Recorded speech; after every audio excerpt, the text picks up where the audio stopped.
بسم اللہ الرحمن الرحیم۔ السلام علیکم ورحمۃ اللہ وبرکاتہ۔ امید ہے بچوں آپ لوگ خیریت سے ہوں گے اور اللہ رب العزت سب کو اس وبائی مرض سے دور رکھے، اور دعاؤں کا اہتمام کیجیے، چونکہ دعاؤں سے بہت سارے مسائل حل ہو جاتے ہیں۔ تو آپ کو نظر آ رہی ہے آج کی جو ہم دعا پڑھ رہے ہیں وہ بیت الخلاء میں داخل ہونے کی دعا ہے۔ بیت الخلاء واش روم میں داخل ہونے کی دعا۔ اللہم انی اعوذ بک من الخبث والخبائث۔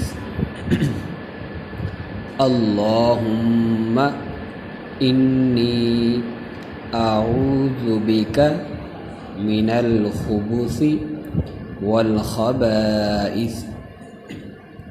اس کا ترجمہ یہ ہے کہ اے اللہ تعالیٰ، میں پناہ چاہتا ہوں آپ سے تمام گندی چیزوں سے،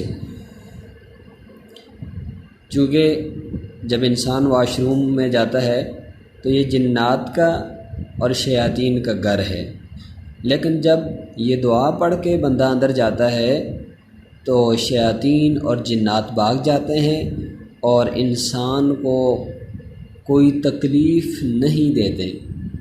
ورنہ اکثر اوقات یہ ہوتا ہے کہ گھروں سے مسائل آتے ہیں کہ جی بچے کو جن چڑھ گئے ہیں جی، اور گھر میں جی بچیوں کے ساتھ جنات ہیں جی، گھر میں مسائل کافی پیش آ رہے ہیں۔ تو اس کی مین وجہ یہ ہوتی ہے کہ ہم بیت الخلاء جاتے ہیں اور دعا نہیں پڑھتے ہیں۔ جب دعا پڑھیں گے تو اللہ رب العزت تمام آسانیاں کریں گے۔ اللہ رب العزت ہمیں دعاؤں کا اہتمام کرنے کی توفیق عطا فرمائے۔